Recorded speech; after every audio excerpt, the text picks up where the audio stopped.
शेतकरी नेते रविकांत तुपकर यांनी आज मुख्यमंत्री एकनाथ शिंदे यांच्या वर्षा निवासस्थानाबाहेर आंदोलनाचा इशारा दिलेला आहे आणि त्याच पार्श्वभूमीवर आपण पाहतोय की संपूर्ण वर्षा बंगला परिसरामध्ये आता पोलिसांचा बंदोबस्त वाढवलेला आहे। जेवढे चेक पॉइंट आहेत त्या सगळ्या चेक पॉइंटवरती आपल्याला मोठ्या प्रमाणामध्ये पोलीस बंदोबस्त पाहायला मिळते।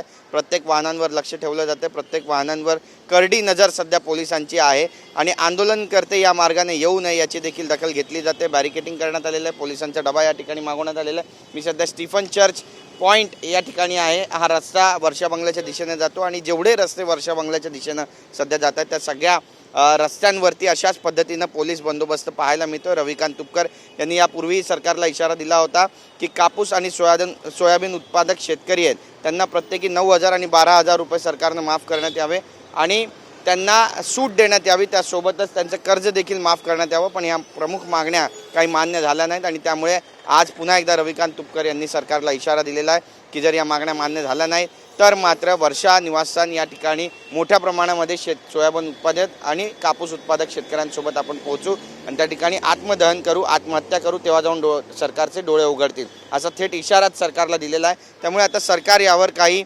योग्य निर्णय घेणार आहे का हे पाहणं महत्त्वाचं ठरणार आहे। पण रविकांत तुपकर येणार यामुळे आता संपूर्ण मुंबईमध्ये आणि विशेष करून वर्षा निवासस्थानाच्या आसपास पोलीस बंदोबस्तात प्रचंड प्रमाणात वाढ झाली आहे। कॅमेरा पर्सन रवीसह गिरीश गायकवाड, TV9 मराठी, मुंबई।